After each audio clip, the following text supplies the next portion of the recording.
you remember in 2024 when I said that I didn't want to buy as many accessories for the Switch 2 as I did the original Switch? It looks like that's not going to be the case. So this is the Dbrand Killswitch case. Possibly like a lot of other Switch 2 owners, I heard a lot about this case when it was announced around the Switch 2's launch and then released about a month later, largely because it is a protective case, as well as an ergonomic enhancement to the Joy-Con 2 controllers, but it can still be travel-ready pretty easily. However, when I saw the price tag for this initially, I was like, yeah, no, not gonna go for that. It wasn't until I got my tax return earlier this year that I really started to heavily consider getting this. Now that I've had it for a couple months, I wanted to talk about it. First off, the unboxing experience is weirdly premium. Just something about like the build quality of the box itself and the foam inserts inside, even though it's just foam, everything about it just felt super premium. I would show you if I actually kept the box, but I'm at the point in my life where I don't want to keep extra boxes and shit around like that. So that's long gone. The ergonomics that are added to the Joy-Con aren't typically how I grip the system if I'm playing in handheld mode. Basically, if I'm playing the Switch without any sort of grips or anything, I tend to spread my fingers out more across the back of the system, kind of like this, instead of, you know, like curling them down. But because of the way that they're shaped, they felt pretty natural in my hands, even though, again, this isn't how I typically grip the system. When I did get everything assembled and held the system, it felt kind of like when I picked up the Steam Deck for the first time and how that just kind of fell right into my hands. So with this case, having me hold the system more by the controllers instead of spreading my grip across the whole back, you do feel a little more, I guess, like creakiness or just some amount of shifting in the grip because of the attaching edge. Fun fact, the colored part of the Joy-Con 2 is called the attaching edge. The texturing on the grips is interesting. I got the whole kit here when it was still kind of in the winter months, and during the winter months, my hands tend to just generally be drier, and something about my dry, wintry hands interacting with the microdot texture, it just felt weird, almost like tingly sandpapery, but that's very much so a me thing. Even though the grip has these two pads at the edges in order to lock the Joy-Con in place, you can still attach one of the wrist straps to still use mouse mode. It may not actually fully completely seat in there. You can see the pin is slightly protruding, whereas normally it would just be flat if you didn't have any sort of like case or grip attached to the controller. Despite that, it really doesn't affect the integrity of that connection. So if you were to still use the controller for a motion control game, it's not going to pop out still, unless you release it yourself, which granted does actually feel a little less smooth, but again, it doesn't seem to actually impact the integrity of the connection. This is nice for mouse mode because it gives you extra purchase for your other fingers to grab onto and, you know, manipulate the mouse. I'm showing the left Joy-Con. I don't use a mouse with my left hand, I use it with my right, but yeah, the point still stands. It gives a nice extra bit of grip if you are really into mouse mode. Plus, then, you don't have to have a dedicated mouse accessory. It is just, you know, part of the case, so it's just less shit that you have to buy. Now, one of these Killswitch kits does come with extra adhesive pads that you can put into the inside of these grips if you just absolutely wanted to make sure that these controllers stay in here. I have not used those adhesive pads, and the controllers on all these have still stayed in their grips. Unless if, like, you know, I actually pop these out deliberately, which is still pretty easy to do if you didn't want to deal with this extra grip when using a single sideways Joy-Con. It is kind of funny now having the controller bare like this again. It feels a little weird, and it's, you know, easy to pop this back in. Just start from the bottom and kind of just pop it in. I have noticed some people don't fully seat these ends. One of these just kind of sticks out like that. So just make sure to, like, you know, roll it over the edge there. The extra thickness of the case does make the release button a little, not harder, just different feel when you're pushing it in, just because there ends up being the case around where the button is, so you have to, like, kind of push a little bit more to make sure that it fully goes down. Now, for the main console case here, there are a set of adhesives below this lip that are optional. You don't have to remove the sticker and use them. I did, just to have the full experience of this case, but depending on how you're going to use this, you don't need to use those. This main case does feel pretty, like, sturdy and durable. It is kind of susceptible to, like, cosmetic scuffs. The Killswitch set does come with an extra adhesive cover for the kickstand.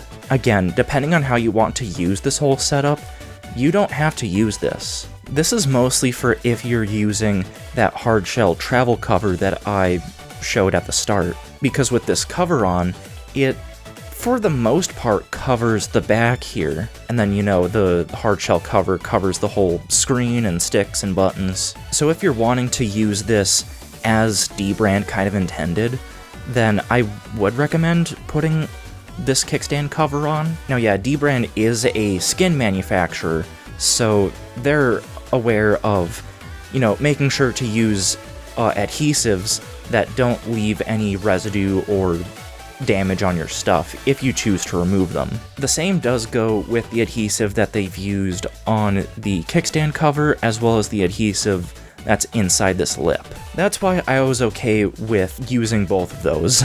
The case does leave cutouts for everything on the top as well. Most notably, it leaves a lot of clearance for the headphone jack and USB-C ports at the top. I point that out because I tried using the Supcase Unicorn Beetle Pro. For the most part, I liked that case, except it was just too thick around these ports to actually be practical. Really, only certain kinds of cables could plug into the ports when I was using that case. I have not had any such problems with the Killswitch. It is a little more tricky trying to get to the volume up and down buttons and the power sleep wake button, but if you are playing in handheld or tabletop mode, well, you can hold down the home button and you have sleep mode right there, as well as a volume slider.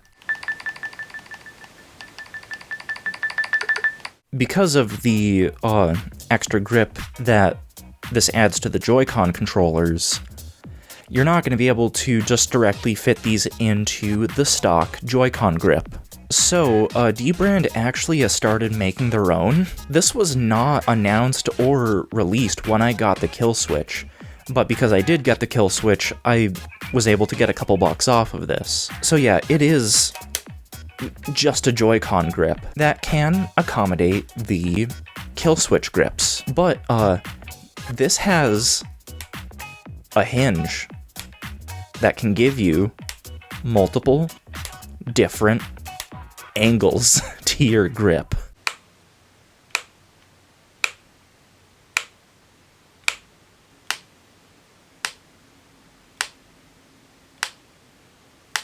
I feel like having something like this is, if anything, good for like a travel setup. Because this is so much thinner than like a standard Pro controller, it's easier to throw something like this into whatever you're using for a travel bag. Because of the ergonomics of the case, depending on your trip and what games you're playing, you might not even have to bring an additional Pro controller. If you're someone like me who really can't play certain games like, Splatoon with standard Joy-Con, I kind of need the Pro controller for that. I think by default, you can also get these thumbstick grips with the Killswitch set. I used to use the JSOX thumbstick grips.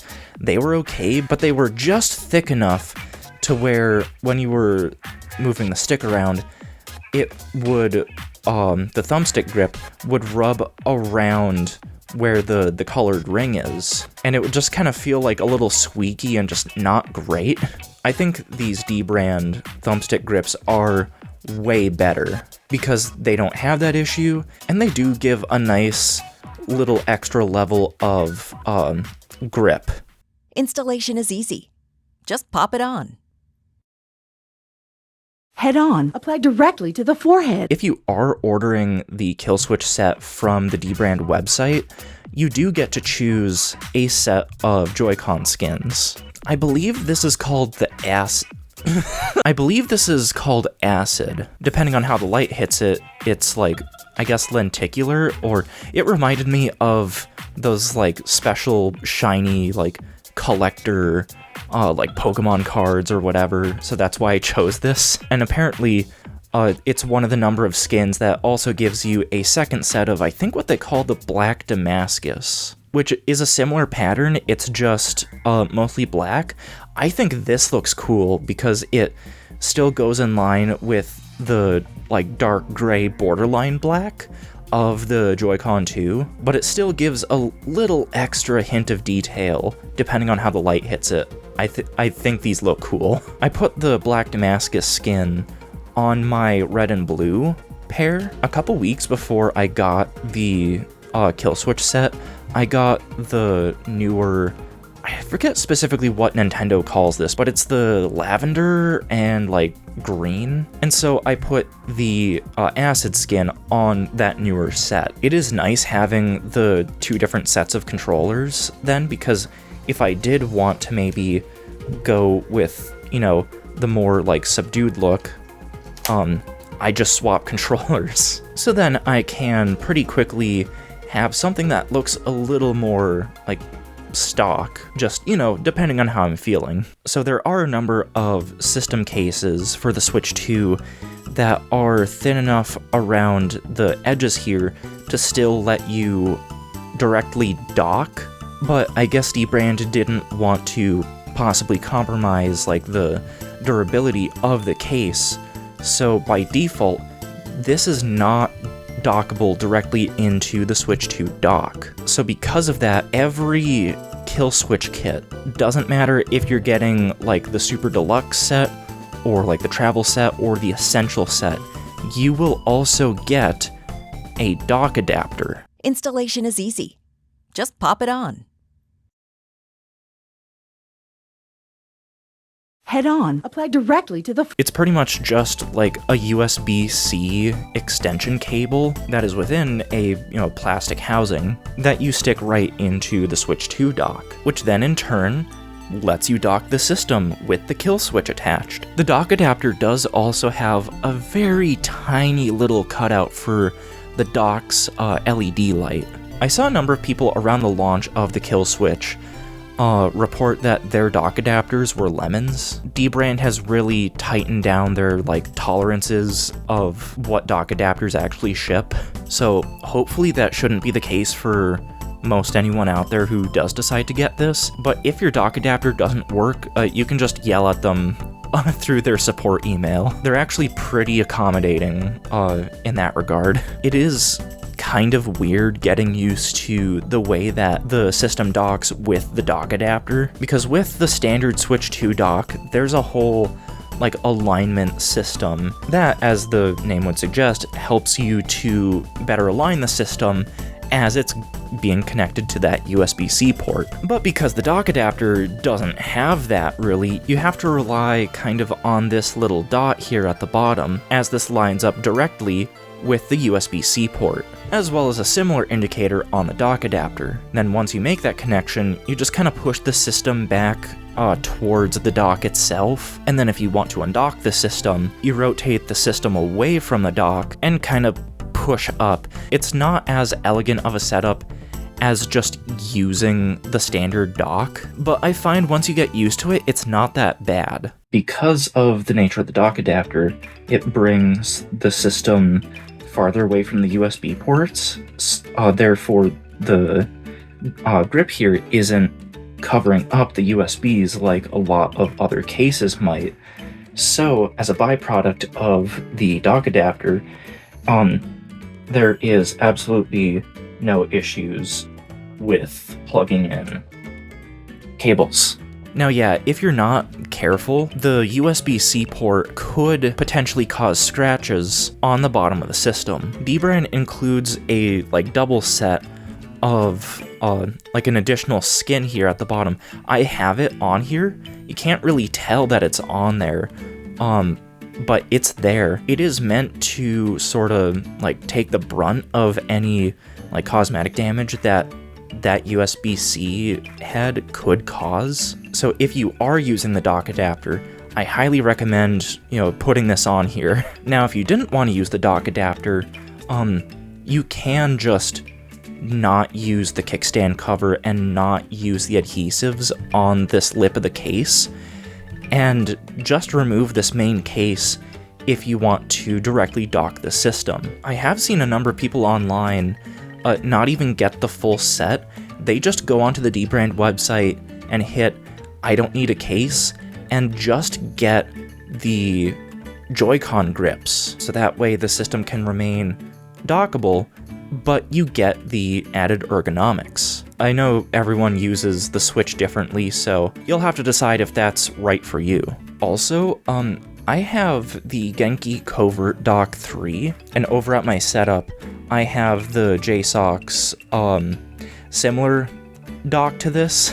I forget its exact name, but with a travel dock like this, because you're just plugging in a basic cable directly into the bottom USB port, you don't have to worry about any sort of clearance or anything like that, so might be worth looking into getting one of these travel docks. It is nice being able to dock your system to pretty much any TV, as long as you have a HDMI cord as well, and you're not having to lug around the big official dock.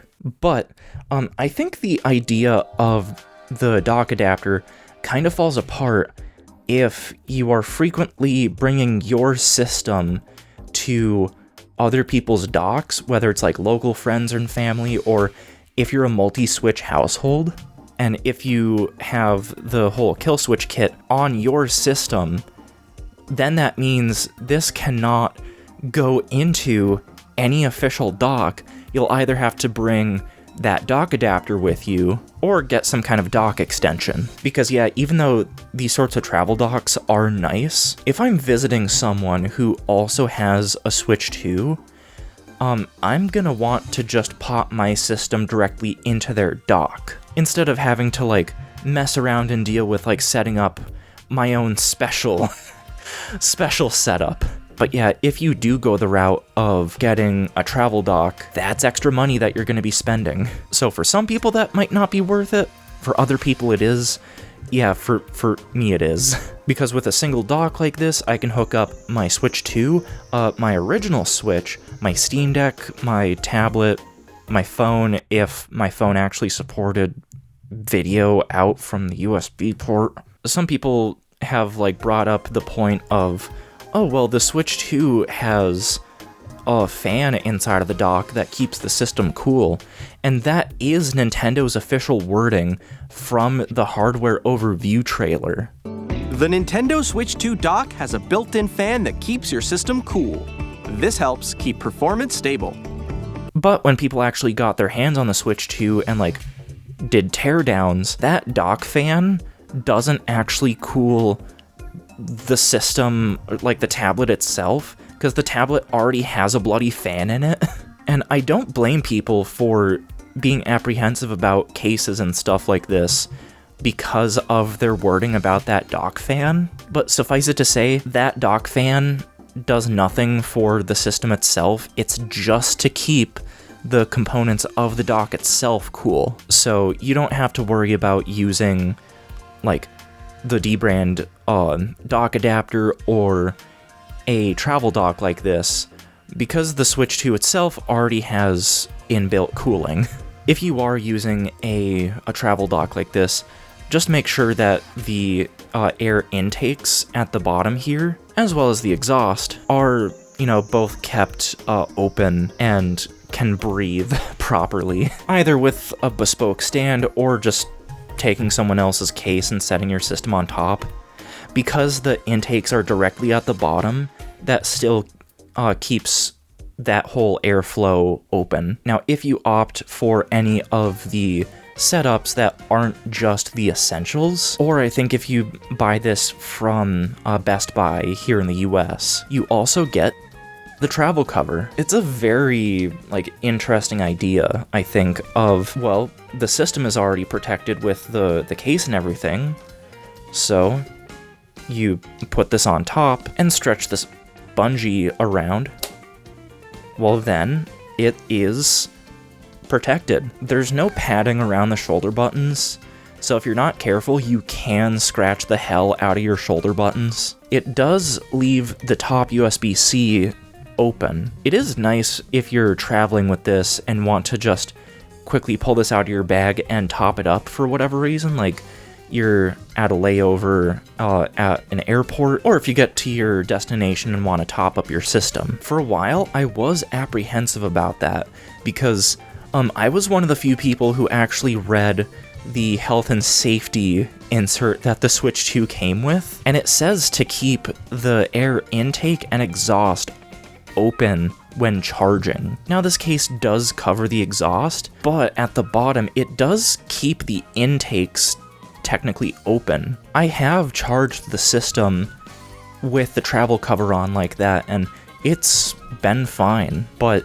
this port will just stay exposed, not to mention that there's no additional cover on the back, so this little part where the case doesn't fill in because they want to keep the kickstand usable, not to mention the release lever and some of the shoulder buttons, this is still going to be susceptible to dust and debris. So if you do want to use this as your full travel case, I would highly recommend cleaning out whatever travel bag you're going to be sticking this in, just so then any random dust or debris that gets in isn't going to fuck things up.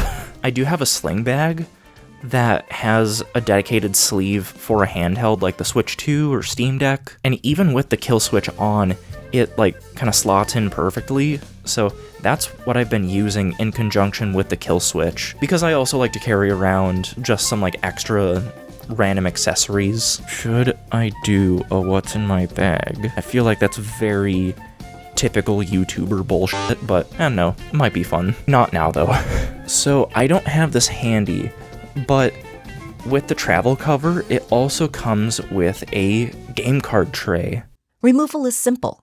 Just Apply directly to the forehead. Which again, I think is a neat idea because it can just, stay with this top cover. Let's say you are playing your Switch 2 on a flight, or if you are the passenger on a road trip.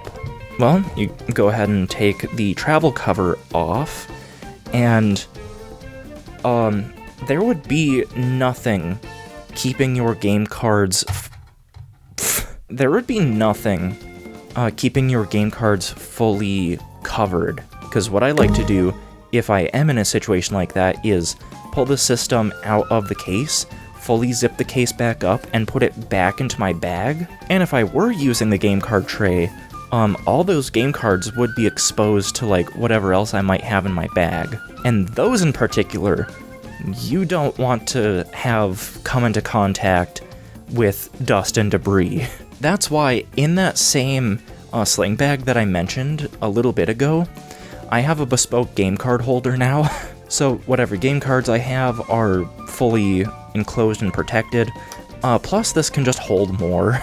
24 if you want to be exact. I specifically opted for one of these thinner ones just because I think that's a little easier to fit into more bags. So because the travel cover doesn't exactly completely protect the system or game cards from any sort of external elements. That's why I don't really view that as a direct replacement to a standard carry case. I only use it in my sling bag because it's like pretty well separated from everything else. If I do want to throw this into just like my backpack, yeah.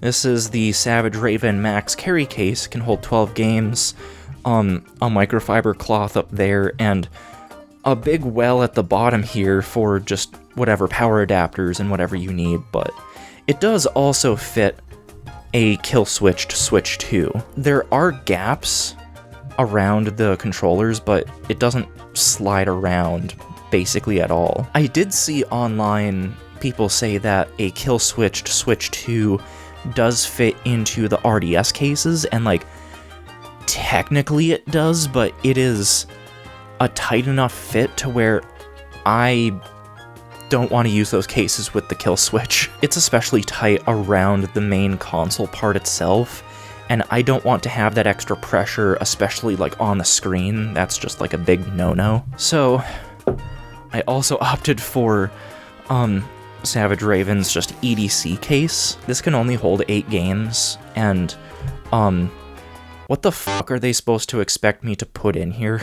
It's just like so small and tight that it's useless. A Killswitch system does fit in just fine. When the system is in here, it more so rests on the Joy-Con grips instead of across the system. So I don't know if that's going to be bad for the attachment point over time, but it's not really adding any like tension or anything. Plus, if you're to set a Killswitch system down on a table anyways, this is basically how it would be sitting, so I don't know. It might be just a non-issue. Shut the lid and take it with you. Plus then, with a case like this, I feel a lot more comfortable kind of throwing this just into any bag compared to using that travel cover. Also, I need to stop buying so much shit for this thing. That's kind of the extent of my thoughts about the Killswitch itself. I like the ergonomics and just how more durable it makes the whole Switch system feel. The dock adapter is a little weird to get used to, but you do eventually get used to it. There was like a whole controversy with this when it launched because of the way that the original version of this case connected to the Joy-Con. I believe the first version had a lip that went all around the back edge of the controller, which then if you popped it on the system, it would fill in this gap that is there by design, therefore creating a leverage point to where if you held the system just by one controller, the whole Switch and other Joy-Con would just fall off with no effort whatsoever. I don't think Dbrand really handled it the best when they were initially talking about it publicly. It really comes down to their wording of no one's actually going to hold their device just by the one Joy-Con. And okay, I agree with them, but also I've seen so many people handle their system by a single Joy-Con. I just feel like that was a big oversight in their QA testing. That being said, they did eventually refine this to where it's really only just this one thick pad at the bottom and a similar one at the top. And this back lip is pretty well flush with the edge of the controller. And anyone that bought the Killswitch originally just got free replacement grips, which I think is very good. But still, I feel like it is kind of a mark on this whole case's legacy, basically, which feels stupid to say.